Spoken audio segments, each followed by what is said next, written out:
Here's Dreamer Trap Chapter 26 Danger in New York City. The subway train filled up with all sorts of strange looking people. Some had long hair, some had short hair, and some had no hair at all. He observed them all with curiosity, and he noticed that all of the women were dressed elegantly with colourful flowing dresses and fancy hats. It was like a fashion parade. Finally, he pulled into Grand Central Station and he found himself in the centre of New York City. He was surrounded by all of the hustle and bustle and the peep peep noise of the traffic, and above and around him were skyscrapers shimmering in the sun and stretching higher than he could see. It was as if they had no end, he thought in wonderment. Jack was frightened to look round, but he swallowed his fear and stepped bravely onto the busy sidewalk. He felt like a little mouse, vulnerable in a land of giants. He tried to go left, but he was swept right with the crowds like a shoal of fish, and there was no escape. Jack could see the trees of Central Park in the distance, and I wished he'd stayed in the calmer space he had found there. His feet were starting to hurt with the speed he was going, and he was starting to feel dehydrated. He was in need of a glass of water as he was overheating.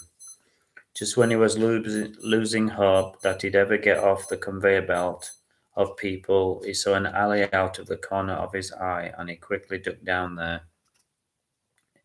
It took him a while to catch his breath, and he wiped the sweat from his brow. He was so out of breath that he thought he could faint. After a while, his strength came back, and he decided to see where the alley led. He passed a vagrant who was eating a brown-looking apple, and he was dressed in a long old coat, which was covered in holes, and two large black boots. He looked clown-like. His hair was long and greasy, and he looked at Jack suspiciously between large bites of an apple. Jack decided to keep on walking. The tramp looked suspicious, but he could be harmless, Jack thought to himself. Jack wasn't willing to take the chance. The alley was strewn with old newspapers, and a skinny-looking cat scampered out of his way. Jack got nearer to the end of the dark, dirty alley, and he was pleased to see the blue sky peeking through invitingly. He was feeling happy until he saw two scruffy men arguing at the end of the tunnel. They were counting out rolls and rolls of money, and something told him that they weren't nice. Jack walked towards them, and he was hoping not to be seen, as they looked so engrossed, counting out all the wads of cash.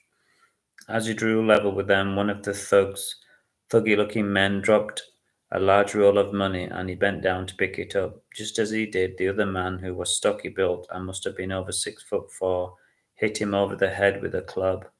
He fell into a puddle like a wounded buffalo, and his assailant quickly bent down and picked a bowl of the money.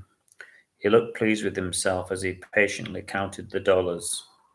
Slowly, ever so slowly, Jack inched past him, and he was getting closer and closer to the safety of the high street. If only he could make it.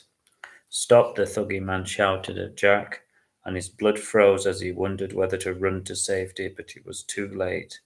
Hand over your wallet, the thuggy man cried out. Jack didn't have a wallet. All he had was a few coins jangling in his back pocket. He was like the Queen, he didn't like to carry money.